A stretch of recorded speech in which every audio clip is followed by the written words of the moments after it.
thumbnails for Ignite. Perfect. What's up, everybody? That's it. Who are we missing? Aloha. We're missing Kylie. Missing everybody. We're missing. Who else? Kylie, and who was the other one? Terrence. Terrence. And I wonder where John is. Michelle. I'm right here. Michelle's right there. Hi, Y'all know, Kylie. why is John not here? Y'all have any idea? John Summers, why is he not here?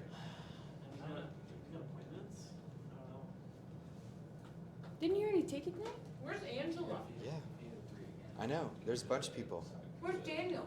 I know. Daniel Motter. What's going on? Dropping like flies. You know Chris. what? What are we gonna do? Here's the deal. People that don't show up, they don't learn these things, they don't do these things, and guess what happens to their business? We're not making any money. Yeah. All right, They so probably are. They probably are. we finished yesterday. Before I introduce Jordan, I want to talk like about that yesterday. thought. We finished yesterday with everybody being fully committed to 10 contacts, 10 conversations, 10 handwritten notes, 10 5-1 social medias. Cameron's got a smile on his face, and so I know he didn't do it. Give me some wins. I want to hear a win from your activities. Yeah, I spoke to an old employee of mine actually, whose job has he's moved up in the world, and he's a manager over at this place that he's working and doing well. And we set up coffee. We're gonna get together and have coffee. I told him I'm in real estate. Him and his wife, actually, they just got married. They're gonna be looking for a house in the next year. That's I awesome. was like, whoa, cool, hey. Hey, you do the thing and it Yeah. works. Imagine So- that. Sounds like the Just point. sliding in. Yeah, did you ring the bell? Got some coffee, huh? Did you ring the bell? No. Go ring it. You set an appointment. Go ring the bell. Right. That's really I important. actually set 2 appointments. Ring it so I'm twice. gonna ring it. I'm gonna ring that bell. I want to open the door so we can hear it. All right, let's hear that bell. Let's hear it. Ready? Woo! Louder. Yeah. Congrats. Way to go. Thank you. All right. I want to hear some other wins. I got my buyer clients, working with a bunch of back and forth with them and the lender, and got them pre-qualified. And then set my appointments today for the first That's awesome. 2 showings with them. And then one of my referral deals that I was kind of working finally came to fruition, and it's like official in command, and the agent's moving forward with the buying client. Look at Set that. Appointment with him, so. Do the thing and you do the thing and it works. Did you do the 10? I did 3 calls. I had 4 likes, 1 comment. What was the rest of them? Handwritten notes? Anything? I didn't do handwritten notes. No handwritten notes. Anybody do handwritten notes? I did 'em. texted. You did them? No, I did 'em. doesn't count. You texted Joe. I know that's not a handwritten note. We clearly said what Did you do handwritten handwritten note is. notes? No. Okay, let's talk about this. Why not? Why no handwritten notes? What's the block between right now and handwritten notes? My handwriting sucks. Okay? Do you think that if you start writing handwritten notes, your handwriting will get better? Yeah, totally. Yes, practice makes perfect. Just So- write them slow. Yeah. And find a pen that really. That you enjoy Yeah. using. Really That's makes You that's have a big to- thing. To do handwritten big thing notes, for me. you have to make it easy. Yeah. You have to get. So what did we talk about yesterday? What do you need to do handwritten notes? You need something to write on. I'll be honest on what it was. Okay. Okay, so I get in front of the paper with the pen and I'm Okay. like, what the hell? I tell you do I what. say? Write one to me. Okay. Alright, I can do I can that. be one of your handwritten notes. Okay. Write one to Jordan. Okay. Thank you for teaching our Ignite class. I really enjoyed it. I liked when you said this. Look forward to seeing you around the office. Do that. Write some easy ones that you can hand deliver to someone in this office. How about that? Can we start there? Yeah.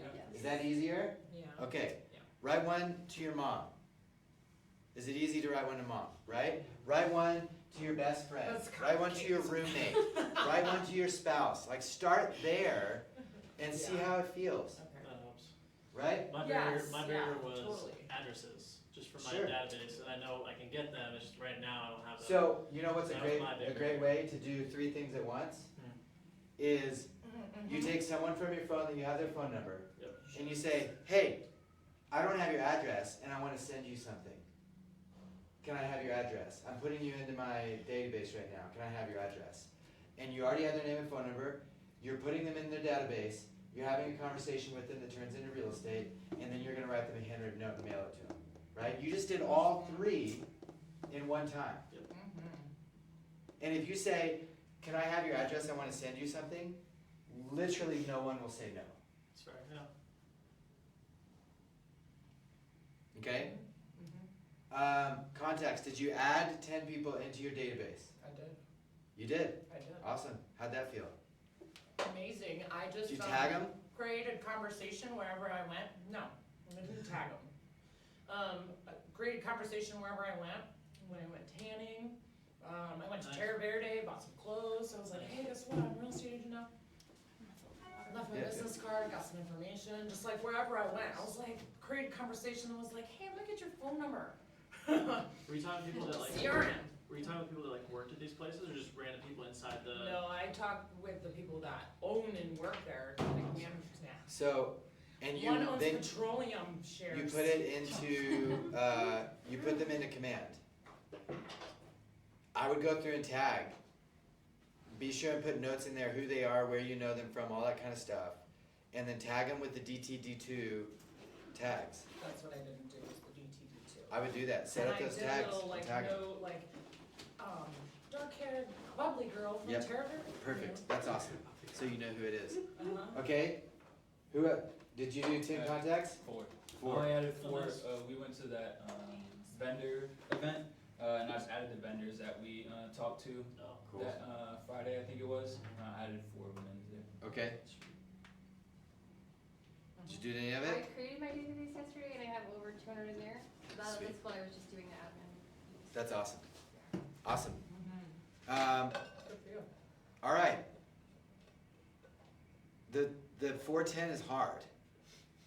If you're going to get the stuff out of this class, if it's going to show up in your business and your life is going to be very different a month from now than it is today, it's going to take more than what just happened. It will. It's going to take doing, like, you gotta complete those every day.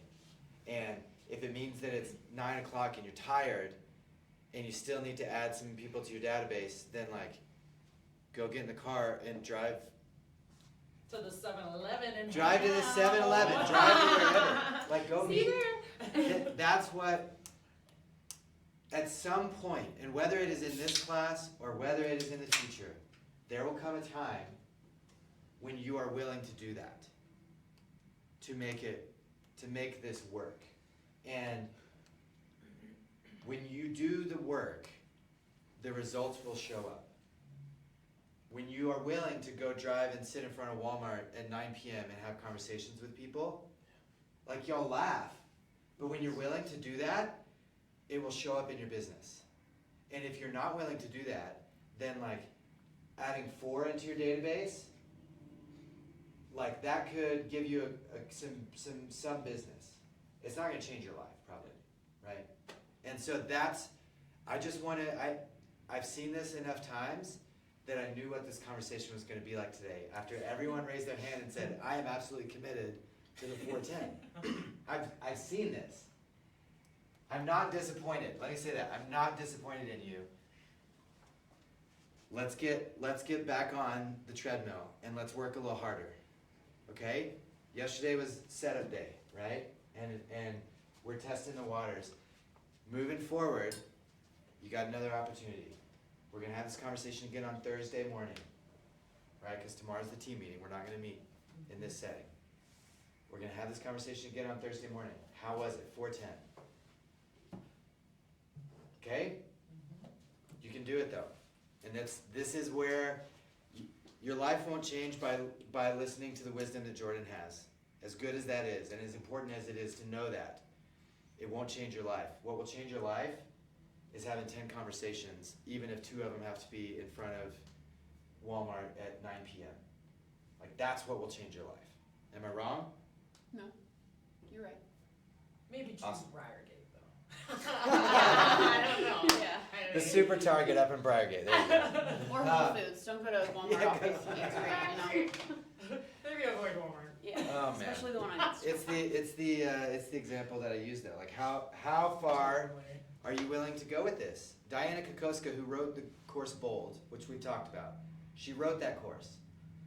And as a single mom with 3 kids, she sold 75 houses her first year in real estate.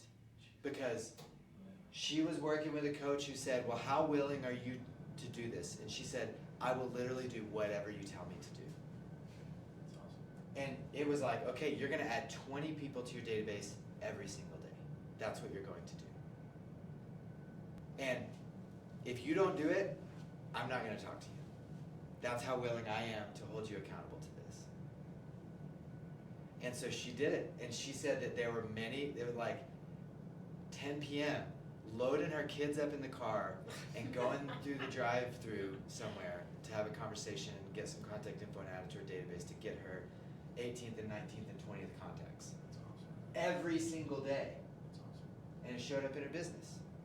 She would load her kids up in a wagon and go walk neighborhoods until she had 20 contacts. Right? If you want it, it's there. But it doesn't show up unless you do the work, and then it shows up. I'm excited for you guys for class today. Jordan Cassalia has been with our company for almost 3 years. Mhm. Wow.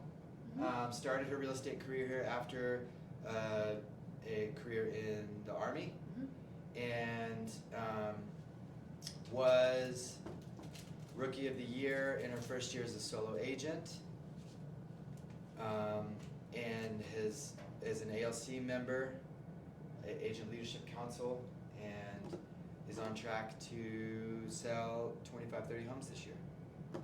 30, yeah. 30 homes. Yeah. There you go. 25 if I get no more leads. Okay. I should have told you that earlier, sorry. No, it's all good. And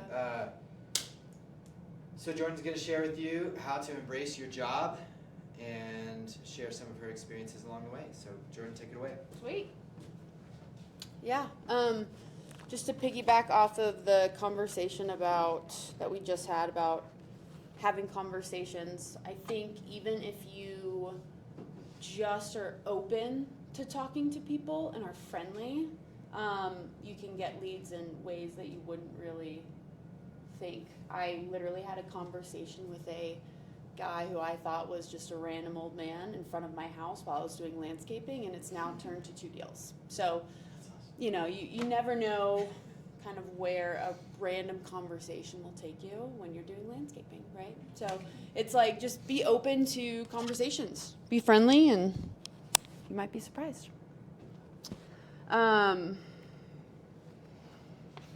So today we're talking about embrace your job. I think a lot of people get into real estate because they're trying to escape a job, escape the 9 to 5. And so I think this is a really important conversation for everyone, because while real estate isn't the typical job, right, it is a career, and it's something that you should see as a job so that you continue to show up every day.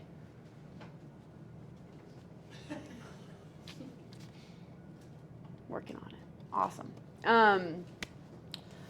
So we're gonna cover some key priorities as a real estate agent. So your core competencies. I know we already talked about the success system, but does anyone want to touch on any challenges that they encountered that they haven't already had a chance to share?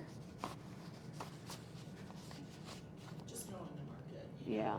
And this morning we had a great market meeting, and I felt like things clicked, so moving forward, I'm looking forward to like receiving the market information better now. Was everyone on or present today for that? Yeah? No? Definitely make sure that you're showing up every Tuesday morning. It's something that I think will really, really help. If you know information and you can provide that up front, I think people won't even assume that you're a new agent.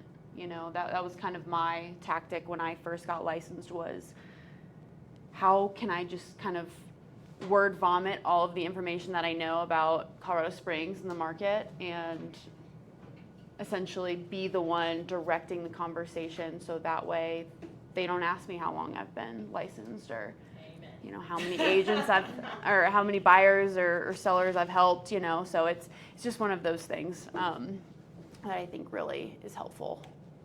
And Chris does all the hard work, so why not show up, right? Today, this is kind of what we're going to go through. First, we're going to talk about the 6 core competencies and actually how to apply them. It's really just going to be we're just going to skim the surface. The rest of Ignite is going to be like a deep dive into those core competencies. But we're also going to touch on what a fiduciary,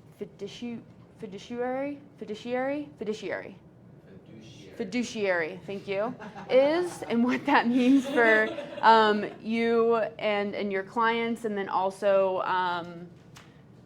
you know, if you aren't a fiduciary, what that would look like, and why it's important to be that. And then we're just going to review the success system as well. Before we jump in, though, why did you guys get into real estate? Like, what excites you most about being an agent in this industry? Selling my own real estate. Basically, I had somebody else selling my real estate, Mhm. and I was like, what the heck is going on? I'm Right. making a lot of money, so now I can sell my own real estate. Mhm. And I'm excited about investing in real estate. Yeah, And knowing the market and how to invest. yeah, yeah. Anyone else? I think for me, it was really, came from my own experience, my Mhm. first home buy. It was when I PCS here a couple years ago. I worked with PCS Protein. And Nice. I bought from Hawaii, so I didn't see the house. It was all over emails and phone calls, and what could have been like a super complicated like situation, on top of being in the Army, which is already complicated enough, you know. Yeah. Was made like super simple, super straight up, super informational. Like it changed my family's lives.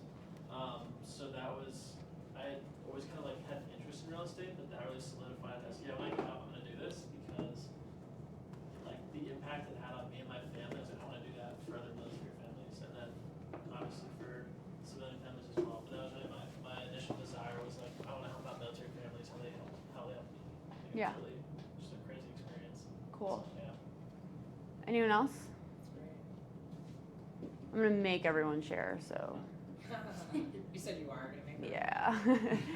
Mine is essentially the same thing, just being able to assist somebody in the daunting process of buying a home, and especially for first-time home buyers, is a really daunting experience, because it's something that it's not something that you daily look over or understand. So just being there as an advocate for somebody and helping them out in the Yeah. process.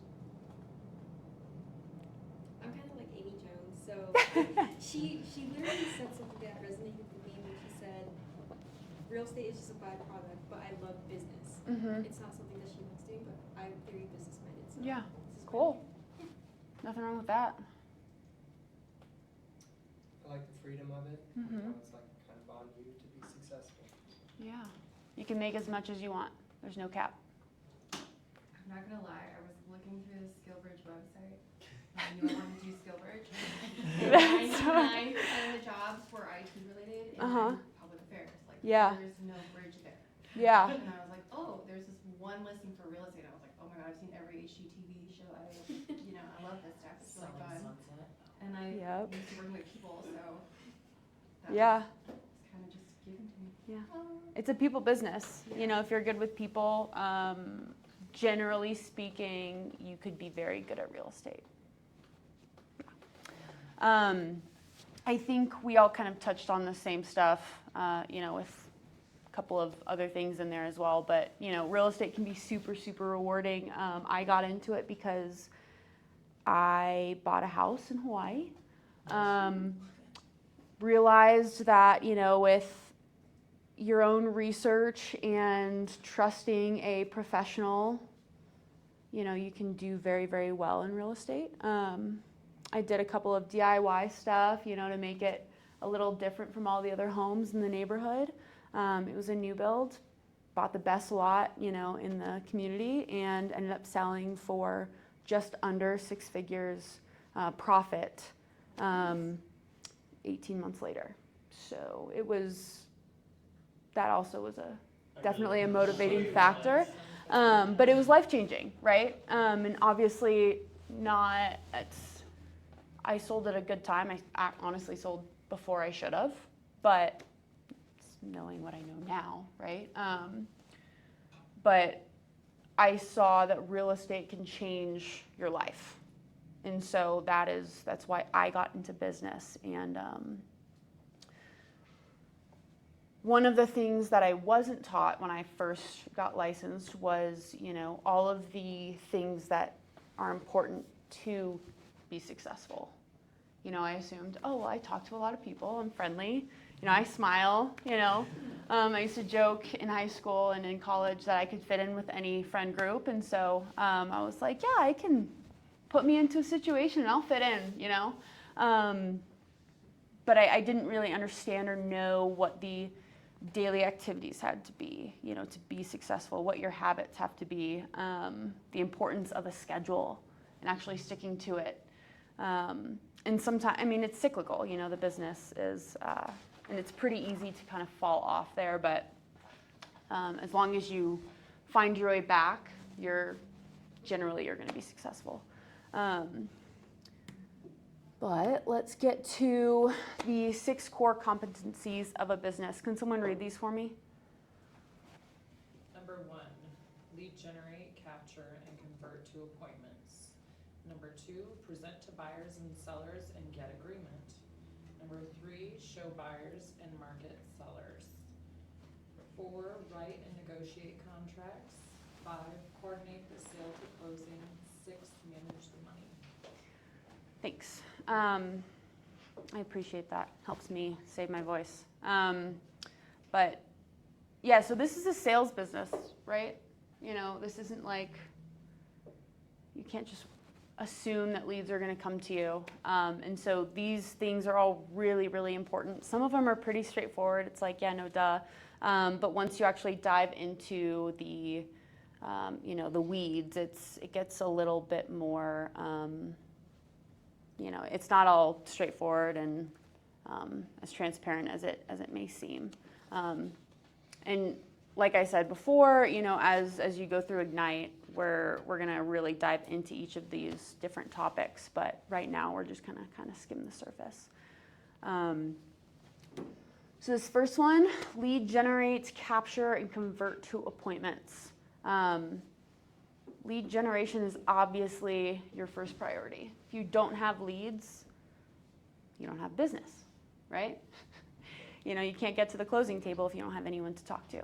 And this is something that will be reiterated over and over again. But, you know, the how-to is, I think, a little bit simpler than a lot of people think.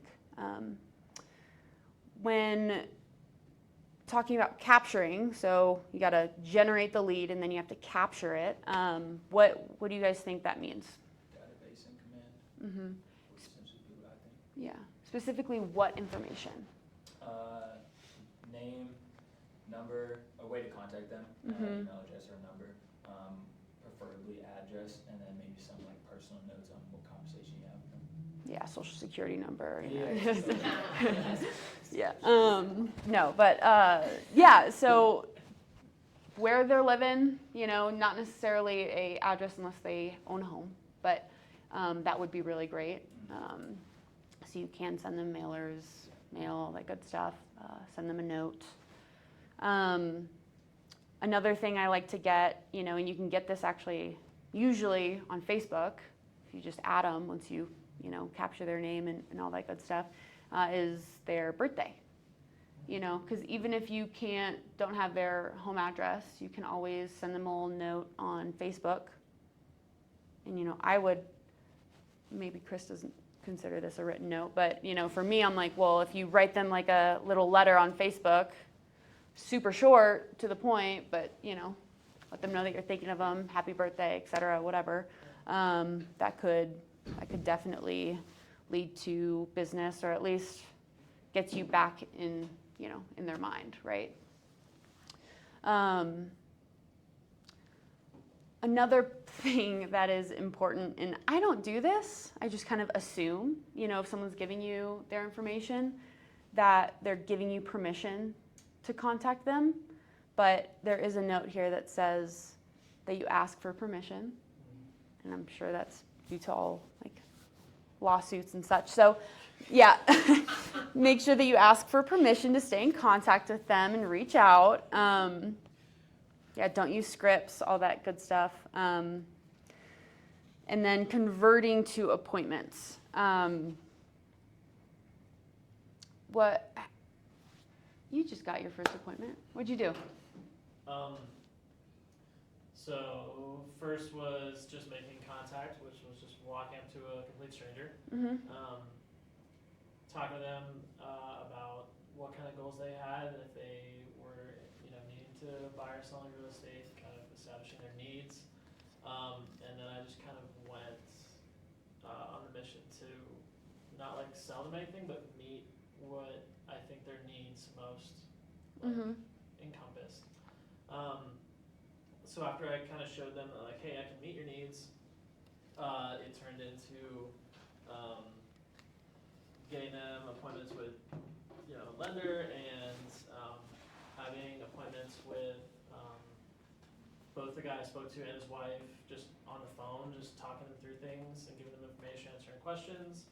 And that led to today of I went and searched for some homes that kind of met their criteria, what they were looking for. And then they're super motivated, and I was like, hey, well, let's go look at these homes and why wait? Let's do it right now. Found them a couple of homes they're interested in, went and booked the appointments. I was like, how does this afternoon work? And set the times, and we're good to go. So. Did you have a hard time contacting them after you got their contact? So it was funny because when I first talked to them, he seemed excited about the opportunity, but also that he wanted to wait until spring. And I kind of gave him a quick pros and cons of that without trying to be too pushy. And then let him go, and about 15, 20 minutes later, he texted me back and was like, hey man, what can we do just to get this started? And I was like, That's okay, awesome. Awesome. That's awesome. So with him, not so much. I've had some referrals that I've been setting up that after the initial conversation with them, the communication fell off for a little bit, and I had to kind of poke them a little bit. Be like, hey, did you, I sent you lender information, did you start your pre-approval, did you, talk to this agent that I gave you the information for, had to kind of poke and prod. And in most cases, it turned out to be, these are majority all military clients. In most cases, it turned out to be yeah, I was at training, I was on CQ, I was doing whatever, and it just wasn't a good time to do all that. But now, yeah, you're back in my mind, I'm back on the process of doing this. I think I've had one so far that was just kind of weirded out, why did he call me after not talking to me for a year and a half? Yep. And he was this seems really salesman-y. He said that to you? So he said that to the lender. Ooh. And I talked to the lender. Ooh. Yeah, so I was like, okay, well, I understand it. And knowing this person, I've known him for years, and he's a very skeptical person just in general, doesn't trust the government, systems and things like that. Conspiracy So theorists, it's not all that good super, stuff, yeah. Yeah. World's It's ending. why is this guy Yeah. talking to me after a year and a half and trying to sell me something? What's going on? Black tape over the cameras and stuff. But then I ended up talking to him back after hearing that, not mentioning I heard it, but just kind of hey man, I hope, the other day when I talked to you didn't seem too pushy or random out of the blue. I'm here for any questions you have. I'm not trying to sell you a house. I'm not trying to buy your house. I'm not trying just trying to hook you up with information so that way, your real estate needs are met. And so I kind of hashed that out and just went into a little bit more communication and explanation, and it helped. Yeah. And then that referral is coming more to fruition now. So,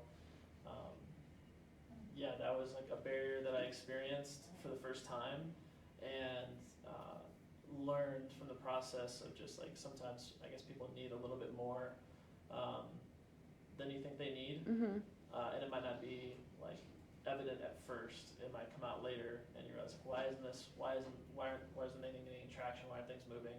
Like, let me just check in with them and see if they, after the phone call, you know, everything like settled down. They're like, oh, I have all these reservations and I have these questions, and so being able Yeah. to follow up and just give them be whatever their needs are. So if that's answering questions, if that's whatever. So that's kind of been my journey so far over the last like 2 weeks. Yeah, thanks for sharing. The big thing that I'm hearing is follow-up. Follow-up is really, really important, from the, you know, getting the contact to actually converting it to an appointment. And whether that follow-up looks like, hey, it was great chatting with you, or great meeting with you, you know, let's grab coffee sometime, would love to hear more about blank that you guys talked about, you know. Or it could be like, hey, you know, I'm just showed this house. I know you said that you love the West Side. You know, let me know if you'd like to know more information. Stuff like that. Like, I send that stuff to friends all the time. And I have some friends who love HGTV. And so, you know, one friend actually, she was joking about going to open houses. She likes to go to $1 million open houses. And I was like, oh, I love that too. Let's go together. And so we literally, as a friend group, went to multiple open houses. These agents were so upset, but now one of them is actually pre-approved with me, or with a lender, and we're looking at homes. So it's like, you never know, you know. That is so cool. Yeah, I'm like, sure, yeah. Yeah, we'll go look at open houses together. And then I took everyone out for lunch afterwards and bought it on my dime. Yeah, and so they were like, this is so awesome. Exactly. And so just stuff like that, like, have fun with it. You know, you never know what something can turn into. So. No, but you do know. That's the thing. Like, Yeah, you say you you're never right. know, but like, you knew damn well. You show all these people houses and you take them out to lunch. Guess what happens? Mm-hmm. They love you. You know exactly what happens. Yes, I do. But you have to come across as if you're, you know, you know, like, Such I'm a just humble here. lunch Yeah, giver. we're just having fun and spending our Sunday afternoon looking at homes casually. Yeah. So, I mean, you do what you got to do, right? But don't be salesy. That's a big thing for me. Number 2, present to buyers and sellers and get agreements. By agreements, this is like a buyer's agency. This is a listing agreement, you know, a listing contract. So this is a skill, right? Getting contacts and converting those to appointments is also a skill. But I think you'll find that a lot of the skills, quote unquote, that you develop for each of these different core competencies, they do kind of overlap in a lot of ways. You will have a class, I believe, on the buyer consultation in that document, and to outline how to do that. I think a couple of you guys have already done those consultations, so it'll, you know, might just be a more technical review for you. But then you'll do the same for the listing agreement as well, just throughout Ignite. So big thing I like to point out about the buyer consultation, you're supposed to do this. I say supposed to. To protect yourself, you should do this before showing. You know, when you should get the contact, set the initial appointment, and you should sit down with them over coffee, over lunch, whatever. Talk to them about the market and have them sign a buyer's agency agreement with you. That protects you, so you don't waste any time or anything like that. Everyone has different philosophies on this. The way I do it is I sit down, have a conversation. I'm very relational. I still have that buyer consultation meeting. It's usually over the phone. Sometimes it's over FaceTime or Zoom, because a lot of my buyers are buying from out of state. It's just kind of the nature of the population I work with. But I tell them I'm not going to have them sign a buyer's agency agreement until we write an offer. But when I say that, I say that's because I want us to have a very relational relationship, essentially. I want us to be on the same page. I want us to be transparent with each other. I want you to trust me and to want to work with me. And if you, after a few showings, don't feel that you trust me or want to work with me, totally fine, tell me. And we can split part ways and no harm, no foul. I find that a lot of people appreciate that approach. And I've only, go ahead. I'm sorry, but didn't you just tell us to make sure that we have them sign a contract? So I'm so confused. don't be confused. Okay. My point with this is you can find what you're comfortable with. Okay? If Do you do that you, with every one of your clients? Or Everyone. Is it I don't have, how the relationship goes? I do it with everyone. Okay. If someone tells me up front that they are using multiple agents, I will not work with them. And that is just the way I do business. And that's because I work with a lot of buyers. I don't have time to work with someone who I know is shopping with other agents. You know, and I'm pretty upfront with it. Nothing wrong with it. You know, that's just the way I do business. And it's worked for me. I said that you should have your buyer's agency agreement signed because I'm trying to make sure that you guys understand that you need to protect yourselves. And since you're just getting into the business, that agency agreement is important for you to understand, you know. Chris, do you have anything you want to add on that? No, I like what you said. I mean, if you don't have a buyer agency agreement when you're showing people properties, the risk is that they walk. Yeah. Mhm. If you do have a buyer agency agreement, they're obligated to work with you. However, would you want someone who doesn't want to work with you to be obligated to work with you and you force them to work with you? I wouldn't. That to me does not fit the category of a service-based sales business. And so I like what Jordan said. Go over, have a consultation, say, here's a buyer agency agreement and what it means. I'm not gonna ask you to sign this until we're ready to write offers. But in doing that, I'm giving you the out to where you don't have to work with me. I'm gonna prove to you over this timeline of us looking at properties that I'm the agent that you do want to work with. And then do it, right? It's the same as setting a showing out of an open house. And we've talked about that strategy, having someone meet you at another house that you already have a showing on. Like, you're not gonna make them sign a buyer agency agreement to go meet you at that house. You're acting like their agent. You run the risk that they're gonna go and work with another agent. You could go show them that house, and then they could have their brother-in-law write the offer and be their buyer's agent. You run that risk. And I've picked up more business using that strategy than any other single strategy that I've ever Using that Mhm. strategy. using the, like, at an open house, why don't you go meet me at this other house, I'm gonna go look at it afterwards. And I've gotten more business that way than any other single strategy, other than just like sphere of influence. So, I think that there are times you have to act like someone's agent before you are their agent.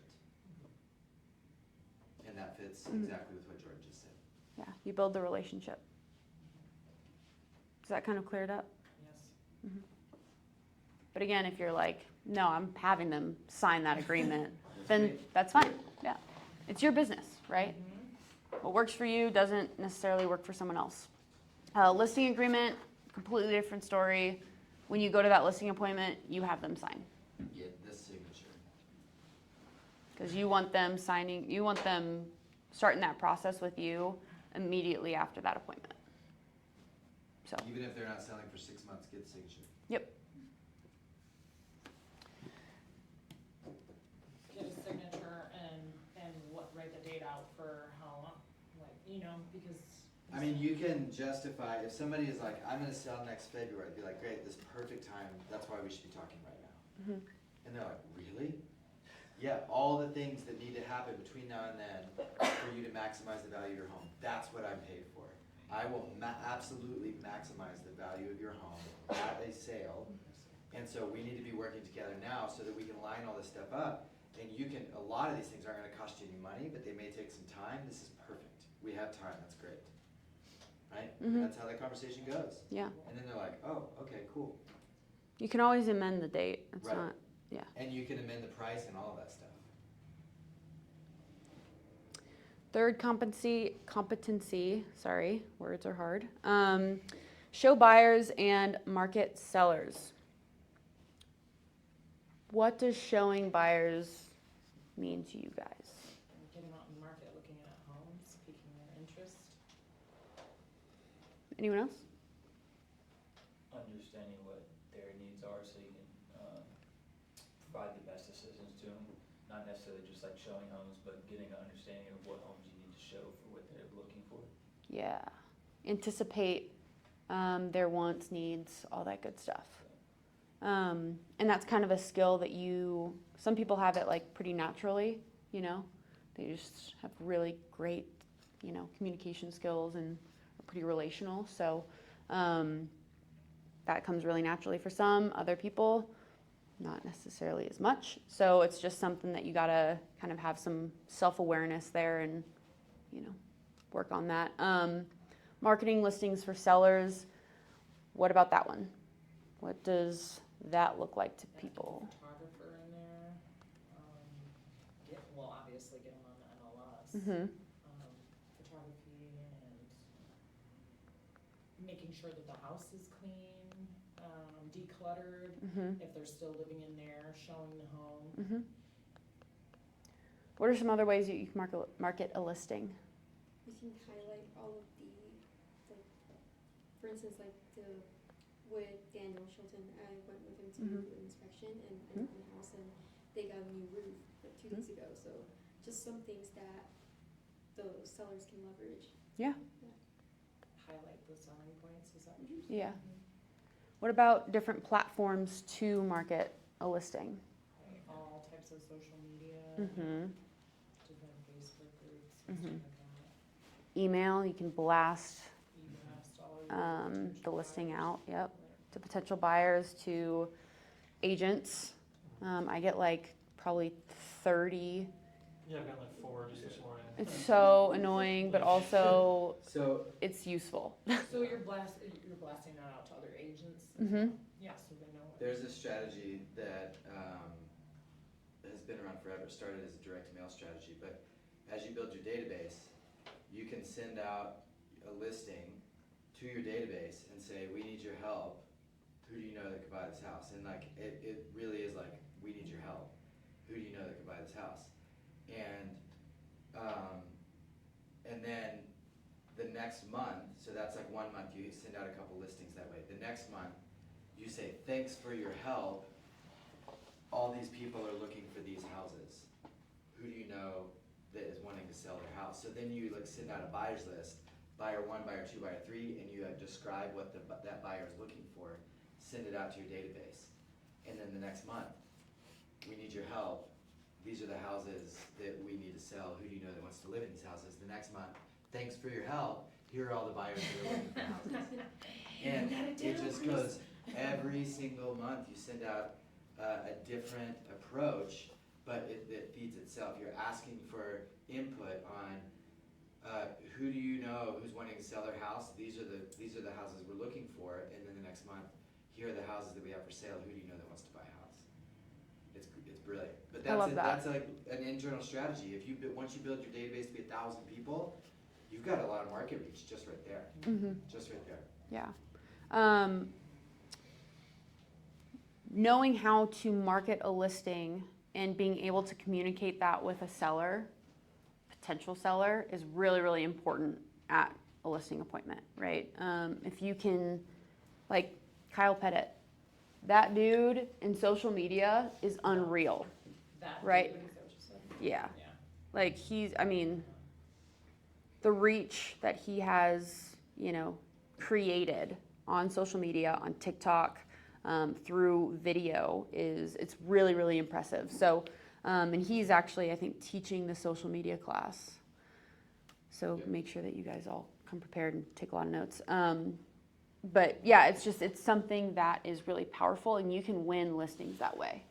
Like if you have a ton of followers, if you have data points and you can provide, clear results or even, projected results of how social media has helped sell listings or help market listings, yeah, it's definitely something that can help you win a listing over someone who doesn't necessarily communicate that.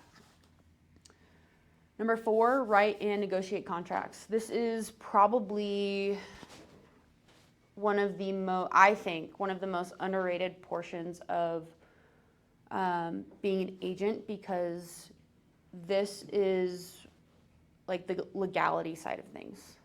It's really, really important that you understand the contract, understand the different nuances, different ways to make a contract and an offer more competitive with just the way that you write a contract, right? And also understand that if you write a contract wrong, it can really impact your client's future and your future. Can you tell us of a time where maybe you've written a contract wrong and learned from it? I've been very, very blessed so far. The biggest mistake that I have written on a offer is I did not check the box that said who would pay me at the bottom. That's a big one. But thankfully, the listing agent made a comment, and she said, "Hey, right now you're not getting paid." That's awesome. Yeah, and so I rewrote the contract. Yep, and thank goodness my buyers were very easygoing, because they're like, "Oh yeah, we'll re-sign it." I'm like, "Thanks." Yeah, I would like to get paid for showing you guys for months. Yeah, so that's a big one. One that I've seen when I was on a team when I first started was someone, instead of for the appraisal deadlines for VA and FHA, that technically doesn't apply. Right. You just write VA loan or FHA loan in the dates portion on the timeline. And they wrote NA instead of VA loan. The appraisal ended up coming in low, and I'm sure I'm missing some details here, but essentially the agent, when their buyer went to terminate, had to pay their client the earnest money, because they lost earnest money, which, I'm sure that there was a way to get around that, but that's just kind of how it happened, So stuff like that it's just important. Details matter, especially when writing contracts. Negotiating is another really, really important skill. I mean, you can take classes on it, courses, you can get certifications. If you're not good at negotiating or you panic under pressure, that's something that I would highly recommend looking into. Yeah. I found that not talking, like not being the person that talks the most when negotiating, is a valuable skill. Like just taking a breath before you speak and letting the other agent speak if they're going to, if they kind of panic, it's a really long 2 seconds, she hasn't responded yet. That's kind of helped me, whereas I found that when I am the one talking the most, I tend to ramble. And when you ramble, you give up, you know. More than what you. Yes, exactly. So I have made a lot of mistakes that way, Yeah. especially in my first year. Yeah. A quick question for you. Have you taken the course through PBA or How to Write a Killer Contract? I believe I'm signed up for that this year. Oh, in 2 days? Because I'm going too. Is it in 2 days? Yep. I don't know if I'm signed up for that one. I might be. I'll double check after this. Thank you for saying that though, because it's not on my calendar. So, yeah, that's actually a really good point. I'm a big believer in taking as many classes as possible because it's in learning from other people other than just, you know, who's in KW. Because, you know, everyone teaches differently, different organizations and companies teach differently, and I think it's a valuable, you know, thing for you and for your clients to just always be learning, quite literally. Never stop learning. But number 5, coordinate the sale to closing. What goes into the escrow period? So once your contract is accepted, so your offer is accepted, what starts happening? What's the process? And it's okay if you guys don't know because you haven't technically learned. Inspections, appraisal if necessary. Yep. There's so many dates and deadlines. Like Yep. you have to sign lead paint, Depending. yes, Mm-hmm. radon, and. Radon would fall under inspection. Okay, Mhm. and then, what else was there? Oh, the loan, hello, that's a Yep. big part of it. Yeah, there's a couple of loan deadlines. Mhm. Anything else? Objection periods. Mm-hmm. Yeah. Yeah, inspection objection periods, title, you know, title's important too. And then, homeowners insurance. Yep, it's another big one. Mhm. People, that's an easy one to blow by because everyone's like, oh yeah, you can get homeowners insurance pretty easy. But it's like, well, do you have a property that's in a, you know, a flood zone? I was just looking at a listing the other day, yesterday. It's out off of Gold Camp Road, surrounded by, it's right by Helen Hunt Falls. You guys familiar? Yeah. Really, really cool listing. But it requires flood insurance because there's a pretty big creek that runs through it, which isn't common for Colorado, right? So stuff like that, understanding, you know, the type of property, the type of roof. You know, if you have a flat roof, it's actually pretty hard to get homeowners insurance depending on the location. I learned that the hard way with a personal property. I did not get homeowners insurance by the deadline. And so I lost the ability to terminate based on that. I could have, you know, finagled a different way to terminate and still keep my earnest money, but it's just something that's really, really important, you know, understanding the age of the home, how that impacts homeowners insurance, type of roof, location, you know, if you're surrounded by trees in the mountains, there's a higher fire risk, so that's also something that affects homeowners insurance. And you have all of those things affecting that property then over there. Oh yeah, it's in Woodland Park. And I'm sure it was an older property too. It actually isn't as old as some of the other ones, yeah. But yeah, we had some other fun things that came up. The seller was, he claimed to be a contractor. He was not a good one if he was a contractor. So like all the, you know, DIY stuff that he did, it was a mess. We're now, there's 2 units on the property, it's pretty cool. But we're getting ready to replumb the entire second unit because he plumbed it himself. There's a YouTube tutorial contractor. Mm-hmm. Yeah, exactly. Yeah, so, you know, that's a tough lesson too. I mean, it was a great deal initially, but, you know, there were a lot of things that if I had known what I know now, Maybe would have taken a lesson. yeah, exactly. Yeah. So, yeah. Any other questions with number 5? think the biggest help we could get here is using a transaction coordinator. Yes. Yeah. Yeah, I should have touched on that. Some people, like if you are big on micromanaging, you know, maybe you don't hire a transaction coordinator. But for me, it's like I want essentially an assistant to help get the closing from, you know, a signed contract to the closing table. There's a lot that goes into it. And if you have a good transaction coordinator, they can save your butt. So, yeah. And then you have more time for your client. 100%. Right? Yeah. Yeah. Yeah, and I don't want to be spending hours sending emails.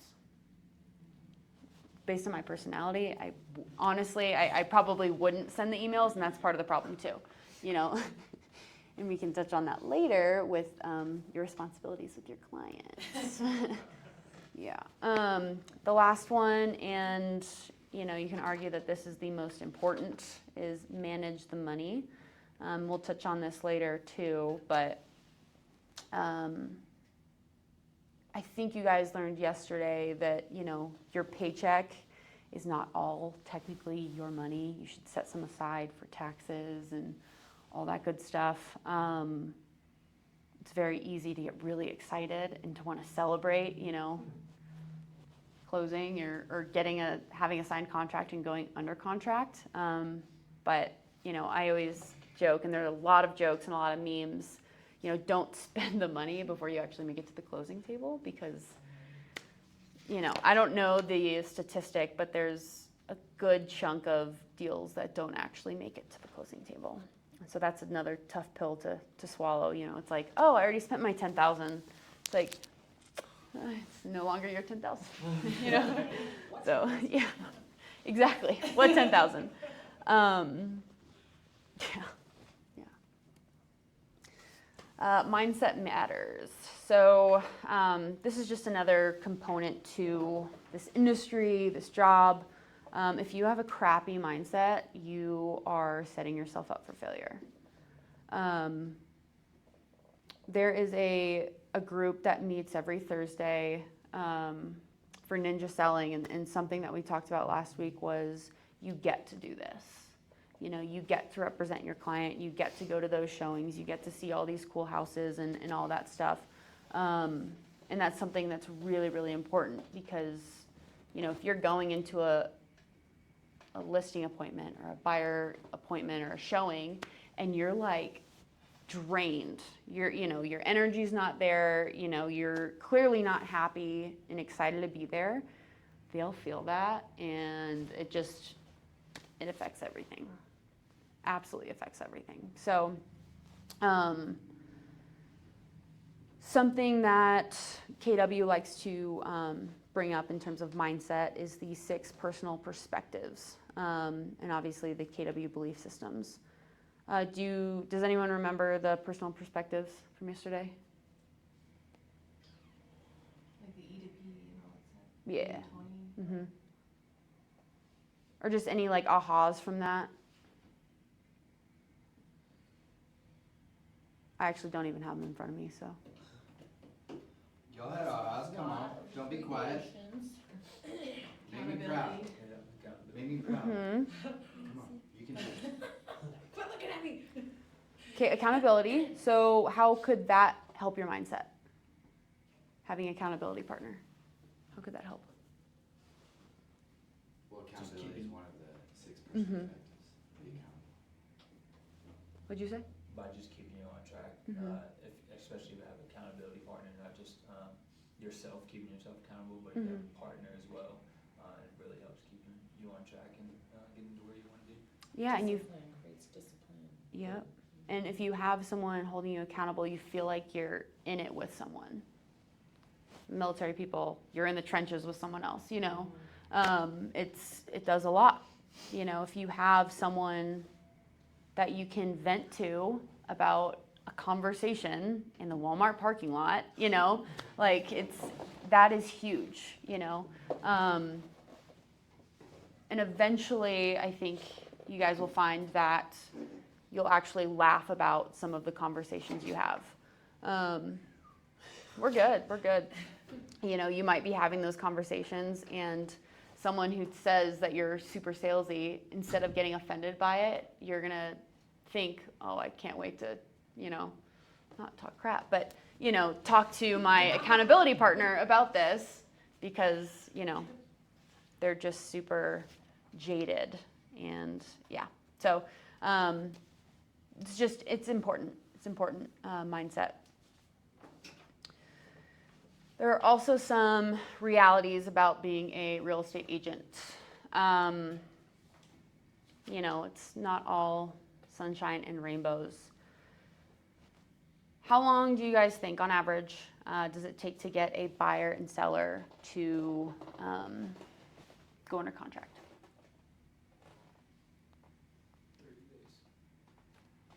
30 days? You're talking about like from putting an offer in? Yeah. No, not from the first day. Let's say from when the lead comes in. You know, whether you meet them. 3 months, I'm gonna say 3 months. Okay, 3 months from meeting them From to going under meeting them to contract. going under contract. I Okay. think it's like really situational, Mhm. like depend on like their motivation and Yeah. like their criteria, how much they're pre-approved for, like there's a lot of, Their There's a lot of- motivation. yeah, there's like a lot of factors I think, cause like if you get some couple that, like I'll just stick with the military, like get approved for their VA loan, and like let's say they're dual mill, they make a decent amount of money, they get pre-approved for like, you know, 450, 500K, Mhm. and like they have a savings, cause they've like been in the military a while, they're grown adults, Mhm. and it's like, you know, like, cool. Are they grown adults? Yeah. You know, like, it's like, cool, we have like a lot to look at, like that price range, and then your guys' savings, can help with like earnest money and like closing costs if need be, like stuff like that. It's Yeah. like, you guys are set up, like there's a million houses to choose from that kind of meet that, you know, price range and Yeah. everything, and like what you guys are looking for, and like, the sooner we go show houses, the sooner we find one you like, the sooner we can like put in an offer. Or like with my clients where their finances aren't the best, and the pre-approval turned into a pre-qualification that took a little bit longer rather than like same day, like handing a pre-approval from the lender, like, okay, here it is. It took a process of them like uploading a lot more documents Mhm. and like providing a lot more information to the lender and stuff to get that there, so that took a few more days. So I think it's really situational. I don't know, I'm sure there's an average, like a national As average or a something. new agent, but- I'm noticing that I'm like underestimating their motivation. And, okay, I'm just gonna share this so that y'all can learn from it. Oh no. My best friend in the world is under contract buying a new house right now. And I swear to God, I could have just cried. And she was like, I'm so excited. We're in the middle of like, you know, buying this house. And I was like, oh my God, because they were on my radar and I wasn't Mhm. persistent enough with them. And we all come from sales in the liquor industry. And I went into real estate, so did these other salespeople from the liquor industry, and they went with another one of our salespeople friends. Oh, that are no. in- I swear to God. They were like, well, we're not gonna get into a place until next year, so I was like, oh wow, like, okay, all right.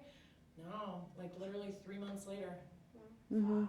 So just 3 staying on months it. later, they're like, we're like literally 5 minutes from the Patty Jewett golf course entrance. I'm like, oh, but it's a nice house.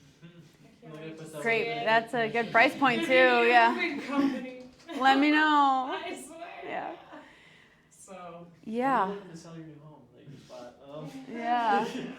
Gosh. I had that happen with a friend too. Went to school with them, played soccer. She told me it was last November that she would call me when she was getting ready to list her home because she didn't buy with me. And I was like, yeah, I'll take care of you, you know, friends and family discount, of course. Yeah. Like, you know, I'm not going to charge you the full 6%. And I reached out to her like 2 months later, and she's like, oh, yeah, we're under contract. I was like, no fucking way. It's like a slap in the Excuse my face. language. Yeah, I was like, it's literally been 2 months, and you said next May. Like, know. what do you mean? It's rough. You know? So yeah, follow up. I had to check in with myself, you know. Yeah. Like, what the hell am I doing wrong? And really, it was like, it's not me. And like, you know, you do the ninja selling and Mary Kendall, and I don't know if anybody's read the 4 agreements. Don't take it personal, you know, move forward. It's Has anybody read that business. book? It's a good book. Yeah, whatever. Follow up. Just follow up. Follow up. This says that on average it's 1 to 60 days, and then in parentheses it says, or more, depending on how much time you put into lead generation every day and how many appointments you go on and obtain signed contracts. So I would say it really depends on your population.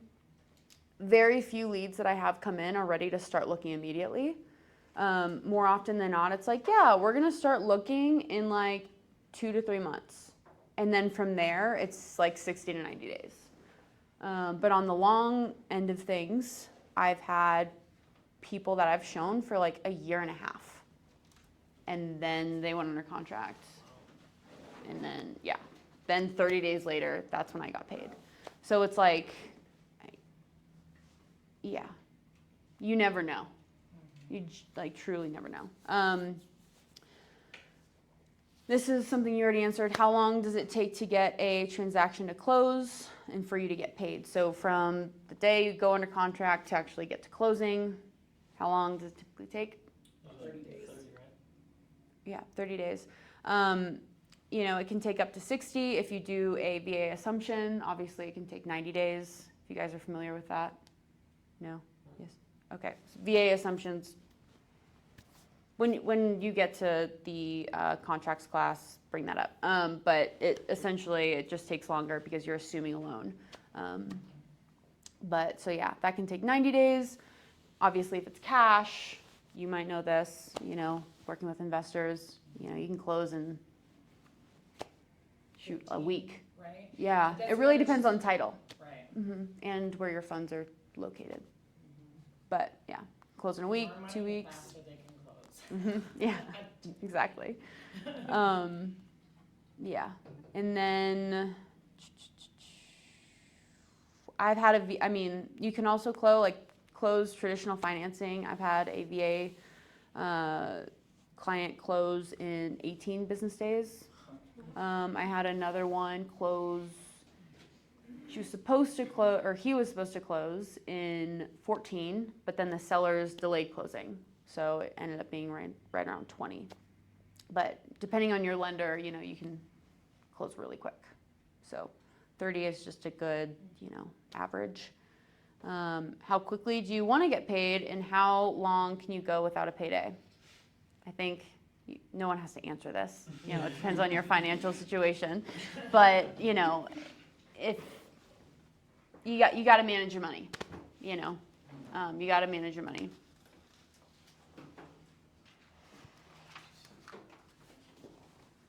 Thank you, Jordan. I gotta go. Yeah. Can't believe you. Oh my gosh. You're doing good though. Keep up the good work. Thanks. Thanks. You're like signed your yearbook. Yeah. Gary Keller quote, "To achieve your highest potential, these 6 core competencies must be done consistently and done well." I think that's pretty straightforward. Any ahas from this first section? Make sure you check the box to get paid. Yeah. Yes. Check the box. You can do everything else right. Yeah. I wrote down highlight the selling points for marketing sellers and e-blast the database of the houses and then rotate buyer to seller, buyer to seller, buyer to seller. Yeah. Cool. Anyone else? Yeah, I think back to the follow-up and the communication part of it, with both of your guys' stories, because that made me think back. I was like, shoot, with doing the DTD2 phone calls and stuff, I've had some conversations like that. We're like, well, we're not right now, but probably around this time, yada yada. And I'm like, okay, I need to not believe whatever they said, and I need to follow up with them very consistently because whatever they said could very well change at any moment in time. Yep. So that way I don't miss on the opportunity. Yeah. Yeah, it's really important. Me too. Next part is recognizing your role as a There we go. Fiduciary. For yes. For your clients. And that's where we kind of differentiate between fiduciary and functionary. We've kind of touched on this a little bit. You know, they give different examples. I think of what the difference is. I think the biggest thing to understand is functionary is literally just, think of it as you don't have any emotional tie into the client, right, into the transaction. While fiduciary, thank you. Yes, I don't think I'll make that mistake again, or at least I'll be able to correct it, right? Is like you have skin in the game. You're going to put their needs first. You genuinely care, and you know, if you're having some stress in terms of your financial situation, you're not going to push, you know, your client to close if it's not actually the best thing for them, right? That's, for me, that's really what it means, fiduciary. A Gary Keller quote for this: a functionary is one who is in a specific task relationship with their clients, so they do the job, while a fiduciary is one who not only does the tasks of the job, but they're also in a high trust relationship with their clients and feel total responsibility for the outcome. So if your clients aren't happy on closing day, like, are you going to sleep well, you know, that night because you have a really sweet $15K check sitting in your, you know, bank account, or are you like gonna lose sleep kind of thing? You know, that is another way to look at it. Like, how do you feel at closing if your clients aren't happy? Why would a prospective buyer or seller prefer to work with an agent who acts as a fiduciary versus functionary? I think it's pretty straightforward, but Trust. yeah, right. You, like, they're trusting you, you have their best needs in mind, not yours. Mm-hmm. I think if you're not truly looking out for someone's best interest as well, but you're trying to, you know, give off the impression that you are, you can also come off as very salesy, or you can come off as like a used car salesman, you know, and it's like it's huge no-no in my book. Like a sweaty palm salesman. Yeah. You know, it sucks, Yeah. I gotta admit, like, I feel like sometimes I get caught up in that more out of nervousness that they're gonna ask me a question and I'm not gonna know the answer.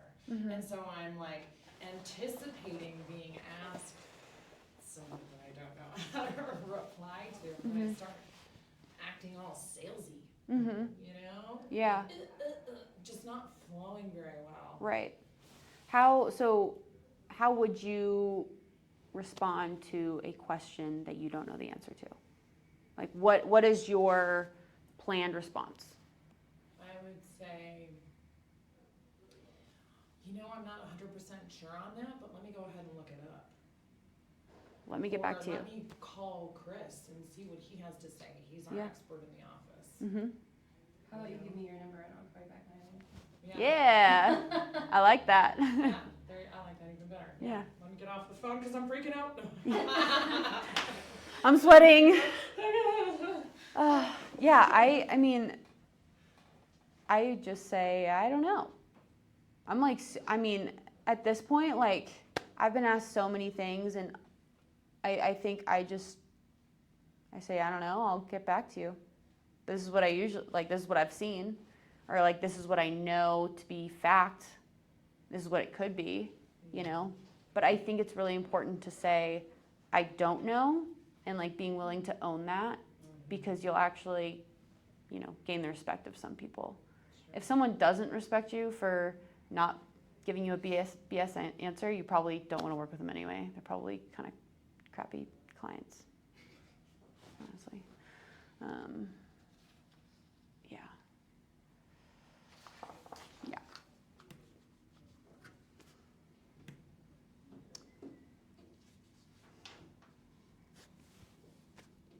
I'm skipping this. All right, 6. Actually, take it back. I'm not skipping it. What would it look like? Let's go back to the core competencies. What would it look like to be a fiduciary for each of the core competencies? So for lead generation, capture, and convert to appointments, what would be an example of being a fiduciary to your client versus a functionary? I think it would require you to be like an active listener versus like telling them what they're gonna do. Yeah. We mentioned, I'm blanking on his name, but he mentioned earlier, anticipating their needs rather than just, being complacent and waiting for them to tell you what they want or what they need. Or, yeah, can we go look at showings this weekend? It's like, you should be the one saying, hey, your timeline, you said, you want to be in a home in 30 days. We got to get on this. Let's go look at homes tomorrow. Let's go look at homes, this weekend. Anticipating that and being on top of it. What about the second one, presenting to buyers and sellers and getting agreements? You gotta be transparent. I think that's the best way to get an agreement Yeah. signed. Educating them, right? I think this is something that a lot of agents don't do. But when you're sitting with a seller and you're running the numbers, and it would make more sense for them to rent the property versus sell, I genuinely believe that is something that you need to tell them. You need to show them, you should show every seller rental numbers. You should show them, what you think that they could get for selling their property and their net sheet, a conservative net sheet, because obviously it can change. And then you should compare that, and you should have that conversation with sellers. That's really, really important. If I could go back and not sell my property in Hawaii, I would. 100%. I would do the last 3.5 years over again, and I would not sell that property. And the big reason for that is because I sold for $730. That property is now worth over $900,000. The week of closing, I had my neighbor reach out to me, and he asked if I would consider renting to a friend of his instead of selling it. And I was like, I don't know, yeah, I don't know what that would look like. They were willing to rent it for $1,000 more than what my payment was at the time, and cover HOA costs on top of that. I would have been cash flowing all of that money. Girl, let's not think about it. But I share this because my pain is something that I don't want a seller or someone else to experience. I'm like, yes, I made a huge chunk of change, but now it's like, it's laughable, the difference, It makes you feel better. But I anything could have could have bought happened. Hawaii and I didn't, and I really wish I would have. Yeah. So Yep. at least you did. Yeah, right? Looking at it from like a, 20/20 vision type deal, 'cause you can look back on it. Anything could have happened. Yeah, you're right. You could have rented, and that fire in Maui could have burned your house down instead. Mhm. Yeah. You know what I mean? So that's a lot of heartache that you're like, what ifs? Yeah. It's a good mindset there. I like that. Yeah, but I guess, just think of that, give them the options. And if, there's some people who will never want to be a landlord, and that's okay. That is totally fine. It's not, not your life, not your wealth, all that good stuff. So just give them the options, let them make the decision that's actually best for them. Number 3, showing buyers and marketing sellers. What's a example of that? One that was already given, like anticipating what the buyer's needs are and showing them appropriate properties.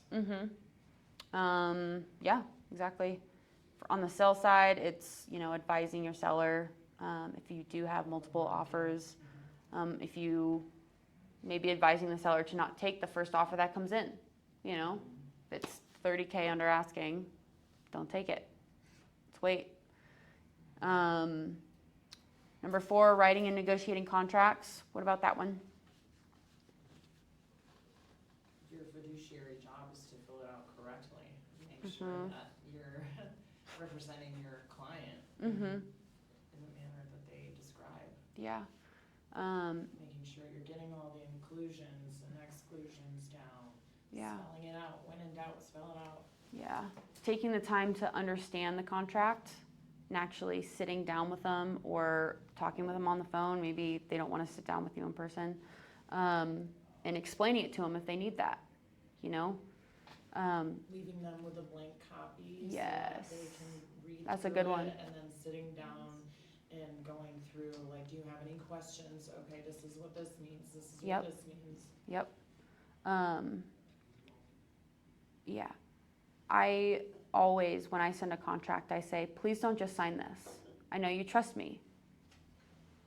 Even if they don't, I always say that. Yeah. Don't just sign it. Don't just sign it because this is a legally binding document. Like, this is a contract. Yes, there's ways to get out of it. Exactly. Yep. But don't just sign it. I had a client who he signed and he was like, yeah, so like,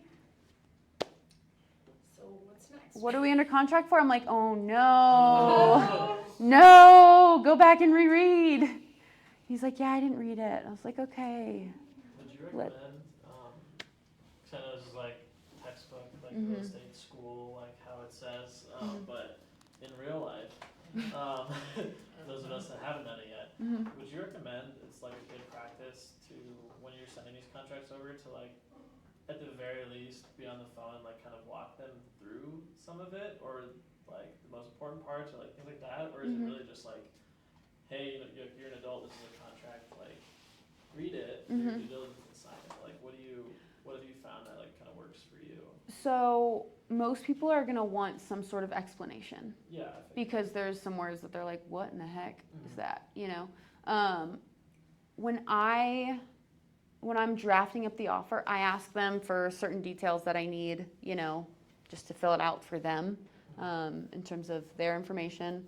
And then I always ask after they give me that information, hey, like, this is what I'm going to do. I'm going to write the offer like this.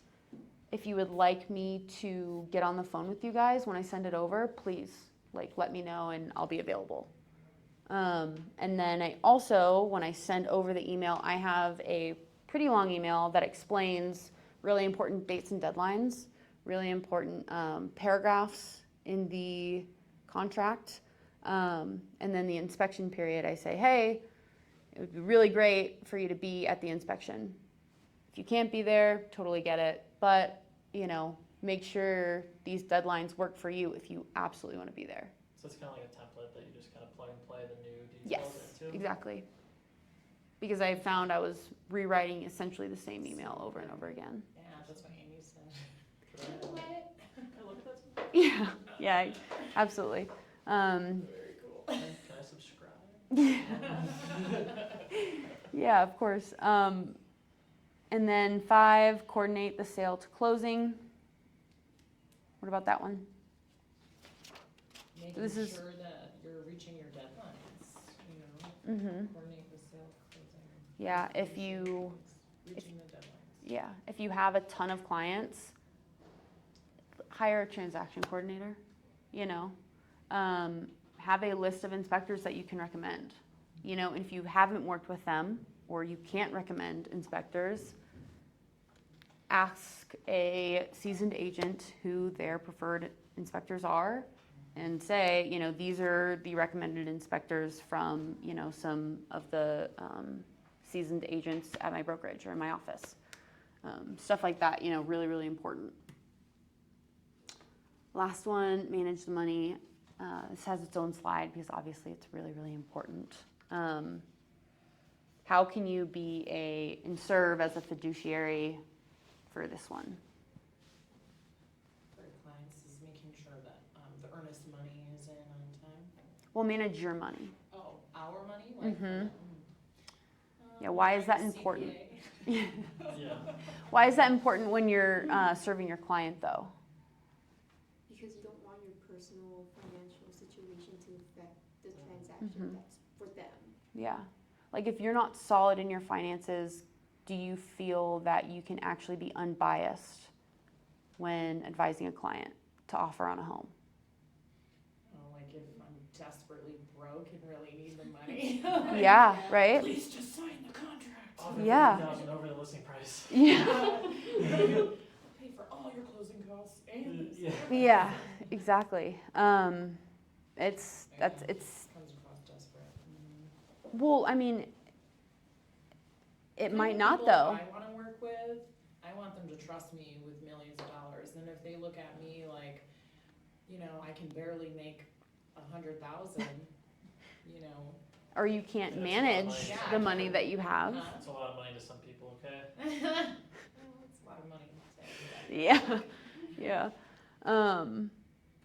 Yeah, I mean, if someone's buying exactly $1 million home, you know, it's not going to look good if you're like, man, I really need you to. Yeah, exactly. You know, yeah, you gotta look the part, right? You're gonna lose validity. It's hard to trust someone who's like, or if you're all over the place, just like if you're rushing in and you're like, I'm so sorry I'm late, you know, my car broke down because I haven't had a closing in 6 months, you know, it's like, Ran out of gas on the way Yeah. here, guys. yeah, Triple is too expensive. yeah, exactly. Can't afford it anymore. Yeah, it's really, really important, you know. Any ahas? I think we kind of touched on some, but just wanted to give you guys the opportunity. Or any questions? Who's your transaction coordinator? Cheryl Schroeder. Cheryl. She's the best. How much does that run? I pay her a lot. Because some will charge per transaction, right? Or I mean per contract, like $300 is what I heard the average is. Yeah, so every transaction coordinator or coordinating company, kind of does it a little differently. Some are like, hey, I'm like blank, this is my fee, you know, for everything, whether it's a listing or a, you know, just an offer for buyer side. But there's others that actually break it out into different fees. So just for like a buyer's transaction, let's say it's $300. But then it's like, okay, for the listing side, if you want them to plug everything into MLS, because they can do that, you know, this is going to be $50. For the listing itself, you know, it's going to be $350 as a baseline. And then they kind of tack on different things depending on what you ask them to do. So, But then you have Yes. no commission. yep. Exactly. Got it. You nailed it. Didn't have to do any work and didn't have to get any money. Right. Yeah, but, you know, I like a TC because if you don't get paid, they don't get paid. So, you know, usually they're pretty motivated to do a good job and make sure that they're on top of things and the client's on top of things. Yeah. I essentially pay Cheryl to be a assistant. So she does way more than the typical transaction coordinator for me. Where did you find Cheryl? She was actually the TC for the team I was on, and then she just started expanding to other clients. So I think she charges, I think her fee is like $400 or $450.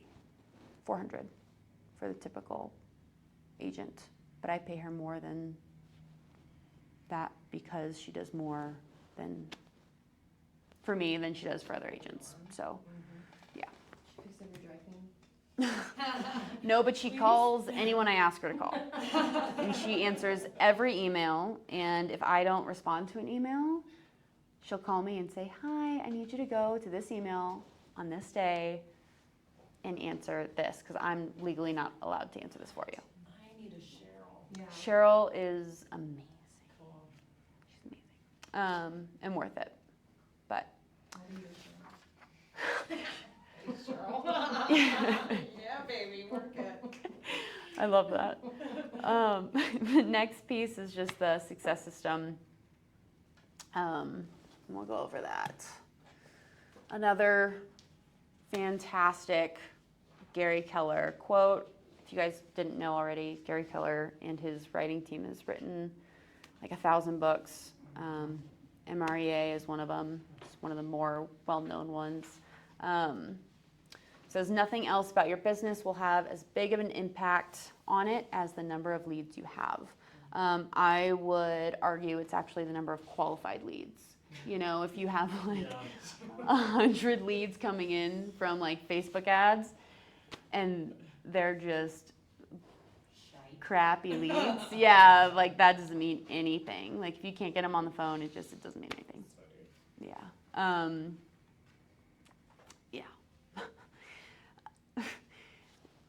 One of the questions they have are, why do you think cultivating leads are so essential? Not, and I'm going to specify, not getting leads, so not generating leads, cultivating leads. Why is that so essential to the success of your business?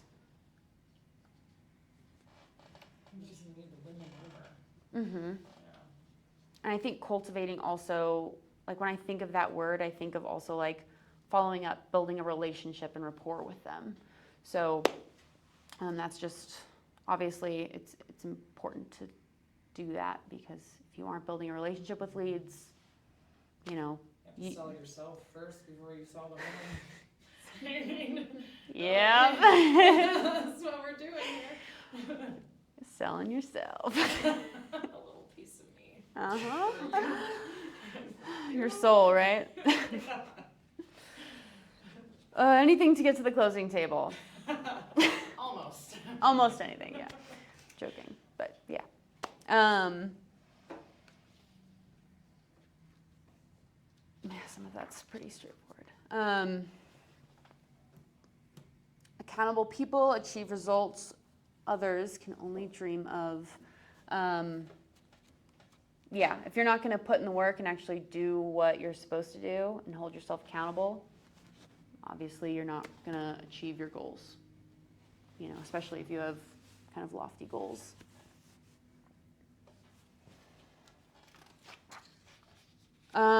So choose an accountability partner. This can be anyone. You know, it could be someone in here. It could be your mom, your dad, whatever. If you have a good relationship with them. You know, if I called my mom every day saying, hi, I did all my calls or I didn't do all my calls, and she'd be like, okay, you know. So like, I encourage you guys to choose someone who's at least like in touch with the industry, you know, or sales, because there's a lot of overlap there. Has anyone thought about who an accountability partner could be for them? Yeah. Do you guys all mind sharing really quick? So there's another real estate agent here in town. His name's Matt Mormon, and Okay. he's on my social media a lot, and Mhm. he's always doing a lot of deals here Mhm. in town. And I almost invested in one of his businesses back in the day. Nice. And so we have this background of a business relationship, and he's killing it. Yeah. So, He does a lot. huh? He does a lot of deals. Yeah. And so Well, I was yeah. thinking of Enough. seeing if he would be interested in being an accountability partner. Yeah, absolutely. And I think that's good too because he's not tied to the brokerage. Not that that would be a bad thing, but it's, you know, he's going to see different things naturally than we're seeing here. And he's doing flips and things and stuff that I would be interested in. Mm-hmm. Mhm. Yeah, I think that's a good move. And what about? So I've been working with Kyle a lot. He's like really the one that like brought me in Mhm. and everything, and I've just been like almost daily check-ins with him on like what's going on and what I've been doing Mhm. and like what he's been doing, and just like sharing our results and also like questions and stuff and experiences that we're having, and you know, I haven't like gotten down on a knee and asked him to be my accountability partner. Yep, right, but it's kind of like our relationship's kind of like It's implied. cultivated into that, Yeah. you know? And it's really cool because he's always like super hyped whenever, you know, I tell him the tiniest little bit of news, like, I had a phone call that went well. He's like, fuck, Yeah. Every text I get from him is all caps. All caps, Mhm. all the time, You yeah. have it set to like permanently caps. Yeah. No one is that excited all the time. Yeah. He is. Oh, he is. Yeah. So like that's really helped me, getting that like, that positive reinforcement and then like also having that resource, test questions. And then that kind of turned into me talking to him more about the stuff he's doing, and the successes he's had, and so it's been more reciprocal, and so it's been really good. Cool. Yeah, Kyle's a great one. Yeah. Because he'll tell you straight Yeah. up, which I need personally. So it's my team lead, Mhm. Dan Hilton. He was He's a good actually one. my realtor, so I Mhm. already Oh, had that that's awesome. rapport with him Mhm. way before. Yeah, I bought with him like 2 years ago. So So, yeah, we definitely keep each other accountable. Mhm. We do scripts practice every morning. Mm. Yeah, because we both wake up at 5 to go to the gym. So after the gym, it's like you just keep Yep. growing, pretty much. Yep. Yeah. He's something for sure. Yeah. You practice scripts every morning? Yep. 8:30. That's Never commitment, missed a man. week. Yep. Slacking, girl. Oh my Heck gosh. Yeah. Yeah, he's like being in a team. Like I actually want to talk to you about this because Mhm. you said you were in a team, Mhm. and so like I want to see what pros and cons are. Yeah. Well, We can talk after. yeah, definitely. I have your number actually, but Okay. yeah, he's been like helping me out and guiding me Mhm. as far as like buyer consultations because I have 2 coming up. Yeah. Yeah, and ironically they're from Hawaii. So, Nice. Yeah, it's Nice, it's been yeah. great. Totally love him. Cool. Yeah. Yeah. I don't have anyone in mind right now. Well, look around. I'm thinking You know. about it though. Yeah. It's on the radar now. Cool. Cool. I'm allowing interviews later today if you guys want. I love that answer. Taking interviews. I love that answer. I am willing to be bribed. Yep. I like that. Gift cards Better. are like a win-win. Yep. So clients are willing to be bribed too. Have you ever used a You should have said that ninja one. Yeah. Don't bribe clients. Delete that. Just kidding. I also offer media training if you need it. I Have you do. ever used a ninja selling coach? So no, I am a big fan of having a coach though. Amy was my coach for Like Amy Jones? Amy Jones, the Amy. No way. She's Were expensive. you scared to call her? Yep. Were you scared? I would be like, Amy? Yep. Yeah, she's expensive, but she's worth every dollar. She was my coach, and then this summer, I stepped away because I needed to reevaluate and kind of have my own little, just figure out where I wanted to go, and kind of quiet all the other voices, because there are a lot. Yeah, see ya. But yeah, coaches are a great accountability partner. They're just, you gotta pay them. Yeah. This is a very expensive job to get into. Yeah. It is. And so, I would, If you want to succeed, pay more money. yep. If you want to try, pay more money. Well, I mean, yeah, when you think about their expertise and it's like, okay, it's worth it, Yeah, your time is valuable, but definitely to start, I would say get an accountability partner that's for free. For free. Yeah. Everything that you do, not everything, but as many things that are free as possible, utilize in the beginning. Teachers paying for the license and the last thing. It hurts. I didn't know the license. I went to finish it this morning. I was like, excuse me? 600 and what? Maybe wait till next week. Oh, yeah. And then wait till December 31st. You gotta pay it all over again or something. Oh, Yeah. really? Yeah. Well, I should have done it in October. What time is it, really quick? 12:39. Okay, I will speed through this last bit then. We did this yesterday. I am gonna Perfect. be dipping out in 5 minutes. So you guys all know this. Yep. What about Ford? You know that? Definitely familiar with that. Perfect. I love Sweet. Ford. So then we're done. Cool. Yeah, make sure that you guys are doing the stuff. What? What is the enrichments that they're talking He didn't know yesterday. Yeah, Yeah, he Chris, didn't He know. said ignore Chris is that gonna one. cut that out. He's like, I don't know what they're Don't talking get that about. one. Enrichment. He's like, it must not be that important, I don't know what it is. Enrich your life. Eh. For Make more phone calls. Yeah. was it under Ford or what? It was under the 410s. The, Oh. 410s, yours and then on the same one. it was like 10 phone calls, 10 handling letters, 10, and then 10 more, and then enrichment. Social media stuff. Never sleep. Yeah. Didn't write. You don't need to sleep. Go to sleep, go to Walmart at 10 o'clock. Yeah, it Guys, doesn't go to say. sleep and dream of real estate because I do. And I wake up sweating I'm like, in a pool of sweat. Oh God. Having an anxiety attack. Yeah. have you passed your test? Do you have your license? Yeah, but I can't pay for my license yet.